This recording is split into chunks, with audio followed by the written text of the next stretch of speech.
2021年4月5日，熱帶氣旋塞羅亞於印尼東南部同埋東帝汶帶嚟連續暴雨，引發洪水同埋土石流，好多小聚落頓時淪為泥濘荒地，樹木被連根拔起。印尼海邊掀起6公尺高巨浪，擊沉岸邊船隻同埋快艇，造成至少160人死亡，數十人失蹤，數千人被迫逃離家園。印尼國家災害應變總署表示，單係西魯沙登加拉省同埋東魯沙登加拉省嘅數座島嶼，已合共造成至少133人遇難。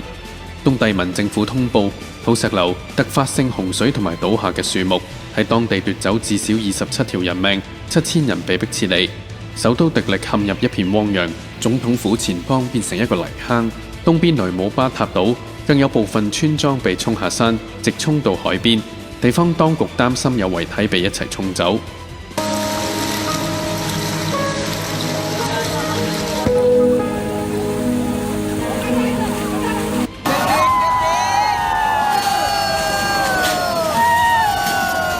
隨後，塞羅亞往東移動，席捲澳洲西部海岸線。4月10日，熱帶氣旋塞羅亞於夜間再度加強，由2級旋風加強為3級。西澳中西部同埋北部海岸線等社區處於警戒狀態。西澳氣象局值班預報員普賽表示，塞羅亞氣旋風速高達每小時150公里，帶嚟暴雨同埋山洪，對社區構成風險，提醒該州由西北部計劃南行嘅旅客，以及嗰啲考慮從珀斯北行嘅旅客，應重新考慮，直至塞羅亞登陸後再出行。An Australian town is left in ruins after a tropical cyclone battered the country's west coast. Saroja made landfall late Sunday. It brought wind gusts up to 105 miles an hour that left Kalbarri in shambles. About 70% of the town's buildings have been damaged or destroyed. Tropical cyclone Saroja also claimed iconic landmarks in the area. This historic jetty has reportedly been around since 1899, but it may be past the point of repair after Saroja. The storm also turned trees and power lines into impromptu roadblocks. As of early Monday, there were more than 31,000 homes and businesses in the dark, and many of them could remain in the dark for days. But the worst of the weather has passed, and now authorities are turning their focus to the recovery effort. The Army will airdrop essentials to the hardest hit areas. 4月11日，塞羅亞於晚間登陸並吹襲澳洲西澳省卡爾巴里，陣風達時速170公里，民房、商鋪、公園等建築受破壞，全鎮70% 房屋受損，當中30% 損毀嚴重。居民形容風暴嚟臨時，聲響猶如原子彈爆炸。佢哋想逃出寓所嘅時候，突然有一陣大風吹起屋頂。同一時間，唔少建築物屋頂同樣被大風掀起，吹落喺鄰居後花園，好多寓所玻璃碎裂，屋內一片狼藉。塞羅亞為當地帶嚟狂風暴雨，颶風破壞大量建築物，全鎮房屋均受到唔同程度嘅損毀，可謂無一幸免。Devastation on a scale rarely seen here in WA has destroyed almost half the buildings in Kalbarri. The tourist town took a direct hit from Cyclone Saroja last night, with 170 km/h winds smashing the coast. Almost nothing in the town was spared the storm's fury. This is a drone shot of the damage. There's no power. Residents are facing a cold and dark night ahead. Where incredibly, despite the destruction, no one was injured as the community took a direct hit. Unimaginable devastation and unmitigated disaster. The destruction of Kalbarri from above is shocking. Homes shattered into thousands of pieces, piles of twisted metal, roofs peeled off by the storm's ferocious wind. Saroja smashed into Kalbarri 570 kilometres north of Perth as a Category 3 cyclone at 7 last night. Oh, definitely wind changed. Packing 170 km/h winds. In the darkness, emergency lights were the only illumination. Residents spent hours last night listening to the terrifying sound of the town being torn apart. It was quite harrowing, to be honest. To take a look on the floor, water is rushing in and really beginning to flood all of our electrical equipment. That window is really buckling right now, and it's our last line of defence. Our sliding door survived, an identical one downstairs didn't. Glass shattered and sprayed on tourists who stayed. This morning, the first light revealed the broken town. If you reckon hell's bad, I tell you what, last night was better than the hell. Kalbarri wasn't built to withstand this sort of onslaught. Everyone knew the impact of a Category 3 would be bad, but nobody could have truly understood what was hiding over the horizon as the storm barreled in. Now it's just destruction as far as the eye can see. Trees toppled, power lines felled, roofs torn off, and residents feeling desperate. Incredibly, this was a safe house. Terrified residents sheltered wherever and however they could. We crammed 12 people under the stairs. Last night we had to come out of this bedroom right here because that was the first to go in that window. All the kids were sleeping in there, so we moved them all out and put them back under the stairs. Ron Moss returned to find what was left of his home this morning. He's lost everything.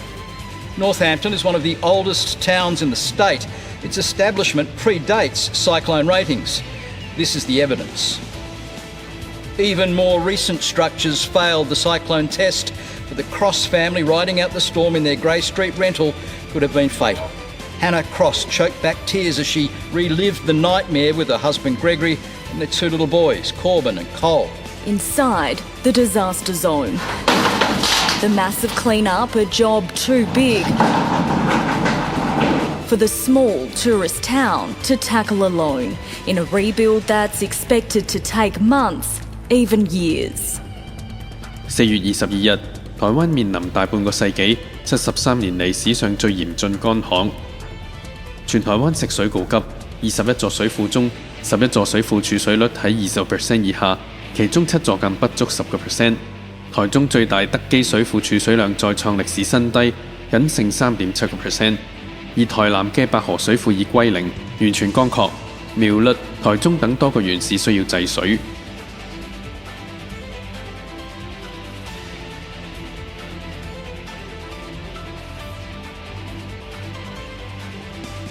4月30日，江蘇省南通市出現冰雹同埋大範圍狂風雷暴，造成11個人死亡，逾100人受傷。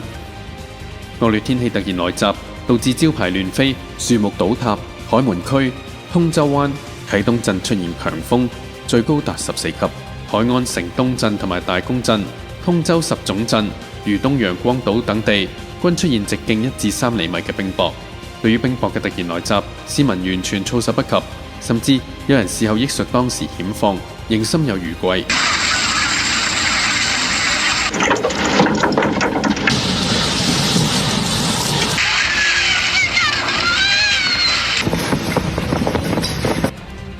除咗江蘇省之外，安徽省亦出現冰雹等極端天氣。氣象台指合肥、馬鞍山、蕪湖、銅陵東部及宣城等地會出現冰雹。有市民上傳影片，冰雹如暴雨般傾瀉而下，有人拾到約手指頭大小嘅冰粒。市民表示，當地日間最高氣溫達攝氏33度，晚間竟突如其來下起龐大冰雹。中國氣象台一度發出冰雹橙色預警信號，提醒市民防範。另外，上海亦有冰雹天氣及颳起暴風，當地自2017年以嚟首次發出冰雹橙色預警。受極端天氣影響，上海大部分進港航班延誤，虹橋機場通行力下降約30%。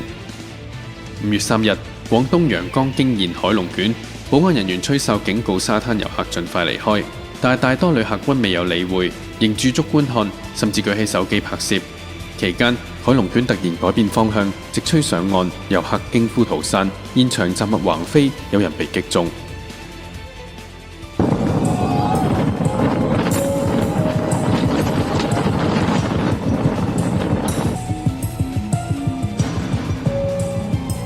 幸運嘅係，龍捲風力量並唔強大，上岸後已迅速衰弱，所有人最後都有驚無險。5月9日起，貴州省氣象局表示，暴雨及冰雹影響該州多個地方，部分城區更出現水浸。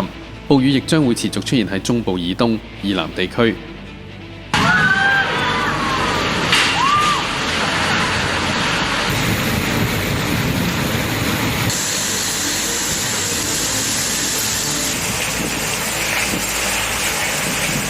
另外，湖北武漢氣象台發出大風預警，中午嘅白日如黑夜，多處狂風大作，雷暴大雨及冰雹天氣導致全省多個城市單日內共發出100多個預警信號。武漢有27個縣域出現冰雹，長春堡鎮等地甚至發現平均直徑逾4厘米嘅冰雹。市政府於全省44個地區用高炮火箭防止冰雹降下。其中貴陽市路面嚴重積水，有車輛被淹沒，造成超過200人受困。消防派出多隊救援隊伍，用橡皮艇救出受困群眾。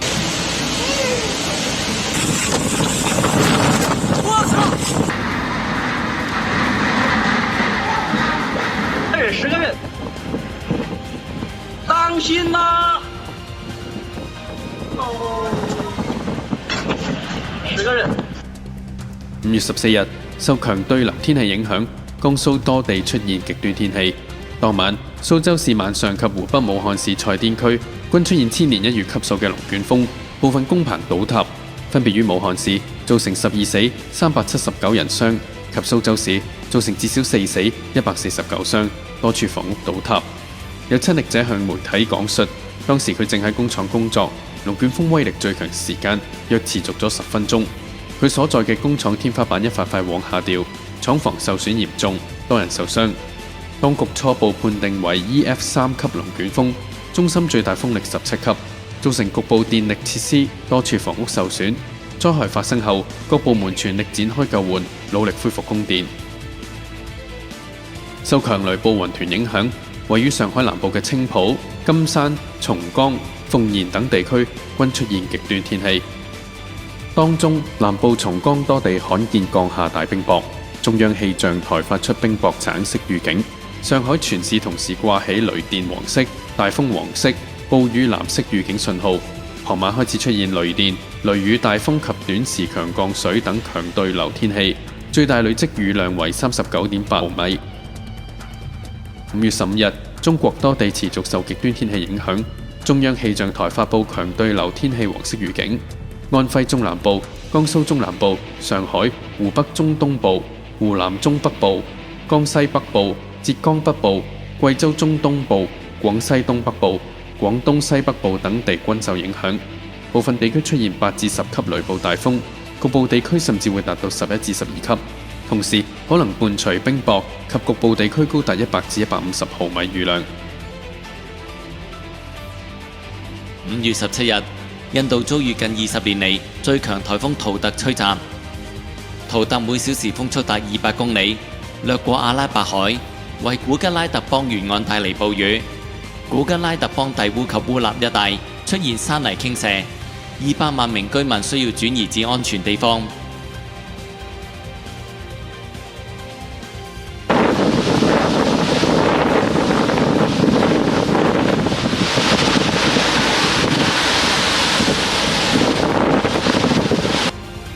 古吉拉特邦孟買對出海域，一艘駁船 P305 喺惡劣天氣下翻沉，273位船員墮海。另一艘載有137名船員嘅駁船失去動力，喺海上漂流。印度海軍表示，已救起2艘駁船共227名船員，但仍有183人失蹤。5月18日，怪獸級氣旋圖特登陸印度西部，成為近幾十年間侵襲該地區最猛烈嘅熱帶氣旋，造成至少155人死亡，包括數十名鑽油台工人。颱風圖特登陸前，巔峰時達4級颶風威力，風速高達195公里，最低氣壓為958帕。暴雨同時速高達155公里嘅狂風，威力相當於美國2級颶風，引起8米高巨浪，衝擊沿海地區及沿岸石油設施。海軍聯同救援飛機及直升機喺海中救起超過600人，尋獲26具屍體。西孟加拉省境內約有2萬棟泥屋同臨時避難所受損，加爾各答市機場關閉，停止航班起降。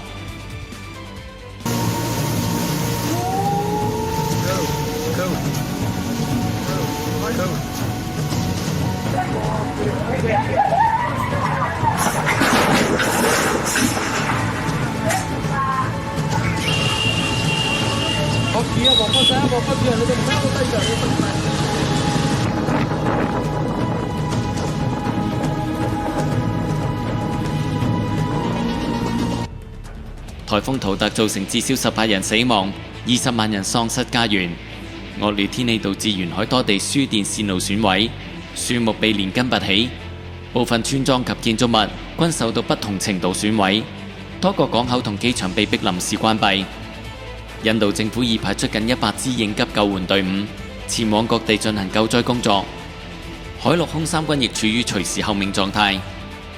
印度新冠疫情仍然嚴峻，然而各地政府忙於控制疫情嘅同時，西部沿岸地區卻遭風暴吹襲，造成至少10多人死亡。馬哈拉斯達拉邦首府孟買有狂風暴雨，大樹連根拔起，道路因水浸而封閉。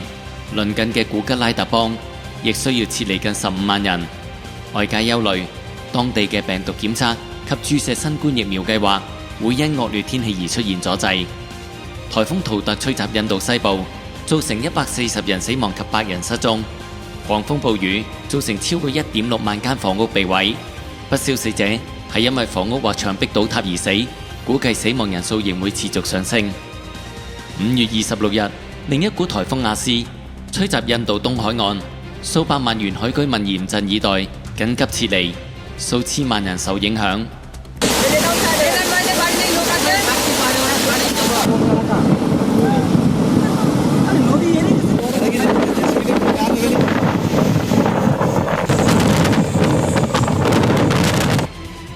強烈颱風亞斯登陸印度東部奧里薩邦及西孟加拉邦，喺1週內第2個吹襲印度嘅風暴。亞斯登陸時風速達每小時150公里至180公里，至少造成2死。氣象部門預料海平面將上升3米，低洼地區可能會有風暴潮。當局已疏散逾100萬人，孟加拉灣共265艘漁船已安全回到避風港。由於印度新冠疫情尚未緩和，有人擔心過百萬人分流到避冷所，難以保持社交距離。颱風亞斯摧毀超過30萬座房屋，1000萬人受影響。印度氣象部門將亞斯歸類為非常嚴重的氣旋風暴。災情之嚴重，有1個鎮被完全淹沒，有人被捲入風暴，在海中淹死，亦有人被倒塌嘅房屋壓死。當地居民告訴記者，洪水將佢哋嘅房子完全淹沒。食物、衣服及其他生活必需品都浸喺水裡面，佢哋只能暫時聚集喺村裏嘅高地，等住水位下降。印度官員班基姆哈茲拉表示，佢從未見過呢種事，洪水將周邊城市完全淹沒，包括印度警察局。倒塌嘅房屋同樹木更將主要道路切斷。事實上，喺新冠疫情肆虐下，印度嘅醫療系統早已崩潰。喺呢個緊急關頭，仲要遭受巨大嘅風暴襲擊，對於印度嚟講，實在係一個雙重打擊。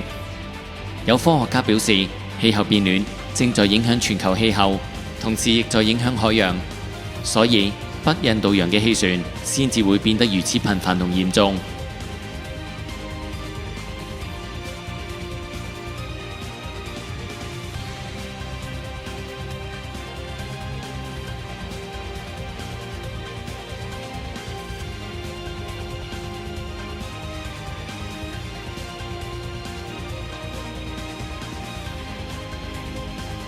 颱風亞斯喺印度造成至少5人死亡，150萬民眾疏散。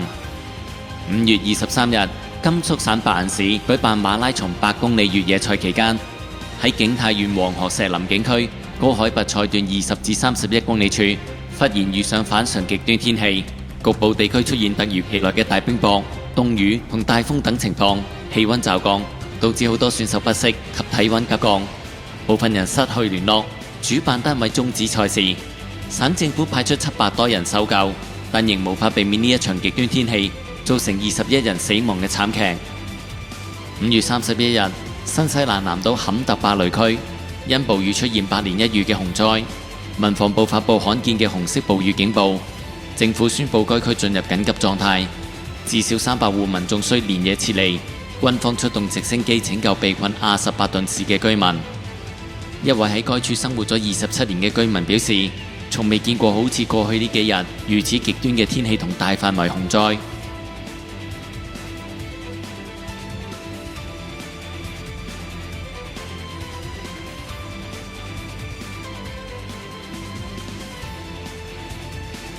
Mark Tapley's deer farm was almost entirely underwater this week. His early estimates of the cost of repairs is $150,000. That's just on our property. I know our neighbours over there, they're more talking $400,000 or $500,000. This is what he's talking about. Chunks of embankment on his neighbour's deer farm completely washed away by floodwaters.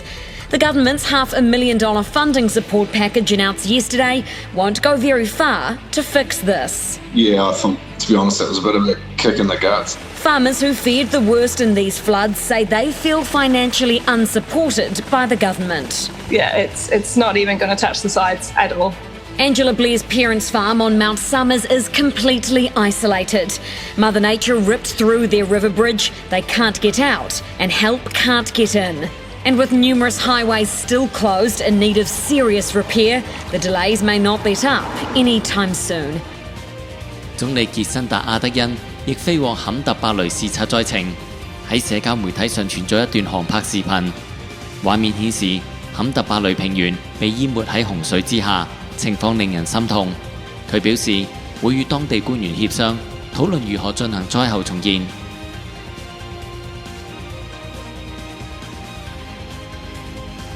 6月1日，中國黑龍江省上志市遭遇極端天氣，喺當地下午5點半至6點之間，忽然出現龍捲風同冰雹強對流天氣，有居民近距離拍攝到龍捲風過境。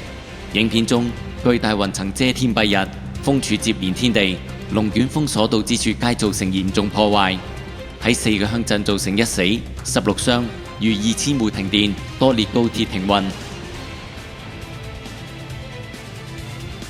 6月3日，美國能源部太平洋西北國家實驗室喺城市發展與天氣變化影響嘅研究裏面，發現全世界55% 嘅人口都居住喺城市，城市天氣影響住近50億人嘅生活。